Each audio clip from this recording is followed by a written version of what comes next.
There will be great earthquakes, famines, and pestilences in various places. All these are the beginning of birth pains.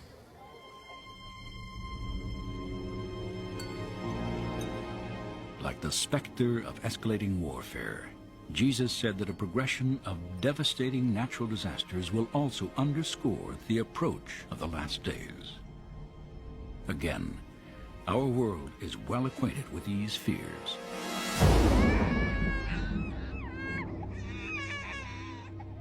World relief agencies estimate that as many as 1/3 of the Earth's 6 billion people are victims of starvation. 34,000 of them die of famine-related causes each day.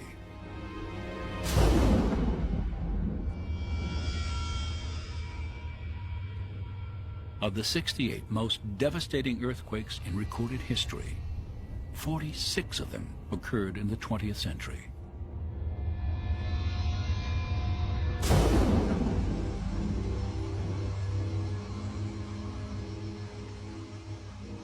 In sub-Saharan Africa, 23 million children are infected with the HIV virus, the deadly killer for which there is no known cure.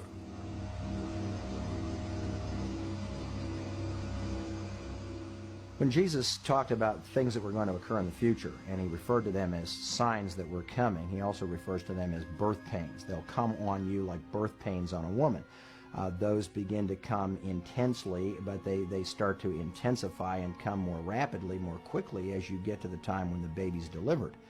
I think it's obvious then that he uses the term birth pains to symbolize the fact that some of these signs of the future may begin to come to pass on the scene slowly, one at a time, but eventually more and more of them will come in rapid sequence.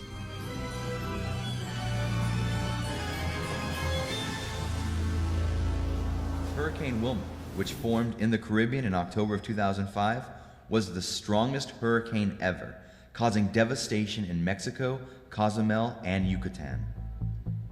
Hurricane Katrina, the sixth strongest since records began, has been the most costly weather-related disaster ever, with economic losses totaling more than $150 billion. Around the world, we are seeing record-breaking highs and lows. In recent months, we have seen record heat in Australia, Europe, and the United States, and record cold temperatures in Japan, India, and even South Africa. Luke chapter 25, verse 2.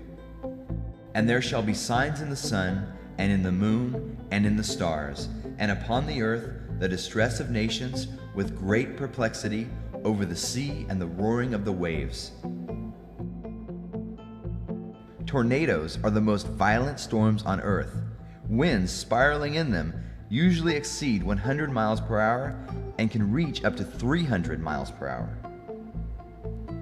Although tornadoes occur in many parts of the world, these destructive forces of nature are found most frequently in the United States east of the Rocky Mountains during the spring and summer months.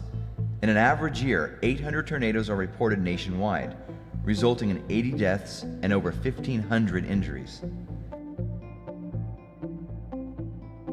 A hurricane is a severe tropical storm that forms in the southern Atlantic Ocean, Caribbean Sea, Gulf of Mexico, or in the eastern Pacific Ocean.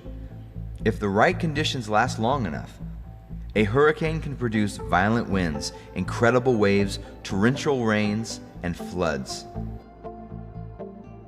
A tsunami is a series of waves generated when water in a lake or the sea is rapidly displaced on a massive scale. On the morning of December 26, 2004, a magnitude 9.3 earthquake struck off the northwest coast of the Indonesian island of Sumatra. The earthquake deformed the ocean floor, pushing the overlying water up into the tsunami wave. The tsunami wave devastated nearby areas where the wave may have been as high as 25 meters, which is 80 feet tall, and killed nearly 300,000 people from nations in the region and tourists from around the world. The tsunami wave itself also traveled the globe and was measured in the Pacific and many other places by tide gauges. Eyewitness accounts, photos, and videos provided unprecedented documentation of the event.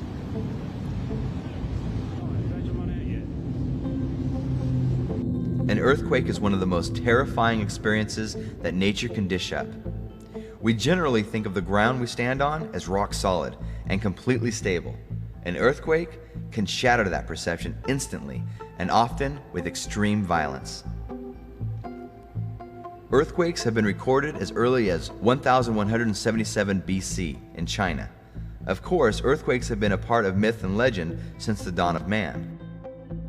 In Greek mythology, Poseidon was god of the sea, yet one of his powers was thought to be that of Earthshaker. As a tsunami is often the result of an earthquake, this was an appropriate power for a sea god. From 1890 to 1899, there was only one earthquake of killer magnitude, 6.0 or greater, recorded anywhere in the world. From 1910, there were 3. From 1910 to 1930, there were 4. From 1930 to 1940, there were 5. From 1940 to 1970, there were 13. From 1970 to 1980, there were 56. From 1980 to 1989, there were 310. From 1990 to 1994, there were 747. From 1995 to 2006, there were 1,756. There is a lot wrong with our world. Global warming is slowly but relentlessly changing the face of this planet. Famine is commonly defined as acute starvation associated with a sharp increase in mortality. This seemingly straightforward definition avoids the much more complicated question of why people reach the point of starvation. Contrary to popular media coverage of the issue, famine is not an abrupt event. The primary cause of death is not starvation itself, but diseases such as diarrhea, infection, and malaria. Third, famine not only increases mortality rates, but also decreases fertility, and thus birth rates.